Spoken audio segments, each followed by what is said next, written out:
Hello student, I am Ashima Thakur और आज हम लोग बात करने वाले हैं अपने नेक्स्ट कॉन्सेप्ट के बारे में जो क्लास 11th के बायोलॉजी के फर्स्ट चैप्टर से रिलेटेड है। तो आज हम लोग बात करेंगे व्हाट इज बायोनॉमिकल नोमेनक्लेचर। ठीक है, या फिर जो नोमेनक्लेचर बायोलॉजी में किया गया है, जो साइंटिफिक नेम प्रोवाइड किए गए हैं ऑर्गेनिज्म को, उसके लिए क्या पैटर्न है।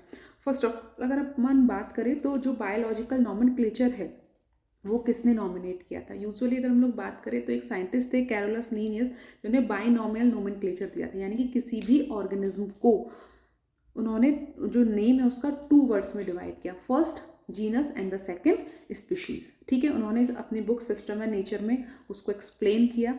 और यूजुअली जो भी हमारे ऑर्गेनिज्म होते हैं उनके नोमेनक्लेचर के लिए कुछ कोड्स का यूज़ किया गया है। जैसे आपका अगर फॉर एग्जाम्पल अगर हम लोग समझे तो ICBN यानी कि international code of biological nomenclature, फिर ICZN जैसे जैसे international code of zoological nomenclature, ICBN international code of botanical nomenclature. ठीक है, तो ये डिफरेंट कुछ, और जैसे वायरस के लिए आपका वायरल नोमेनक्लेचर हो जाएगा, बैक्टीरिया के लिए बैक्टीरियोलॉजिकल नोमेनक्लेचर हो जाएगा।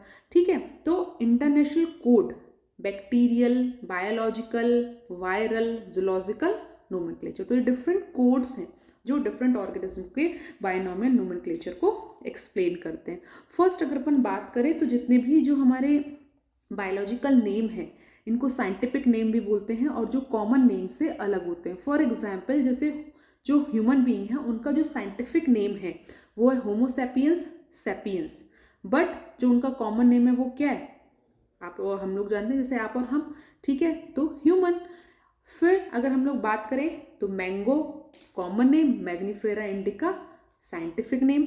फिर अगर हम बात करें पाइजम सटाइबम, किसका, पी का।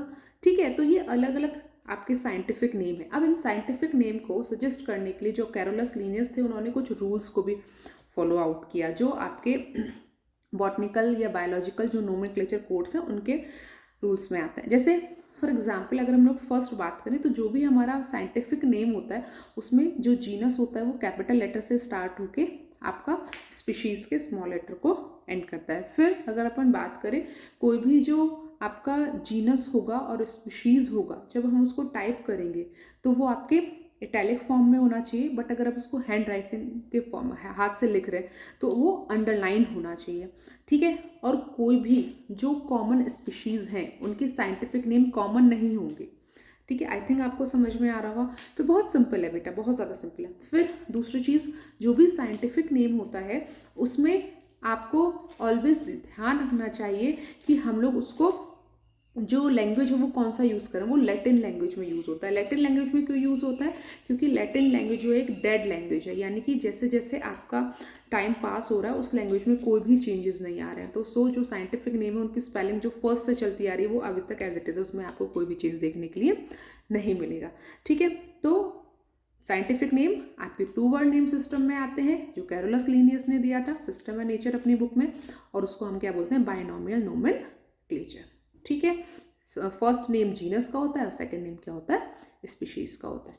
ठीक है, तो आई थिंक आपको ये चीज़ समझ में आ रही होगी।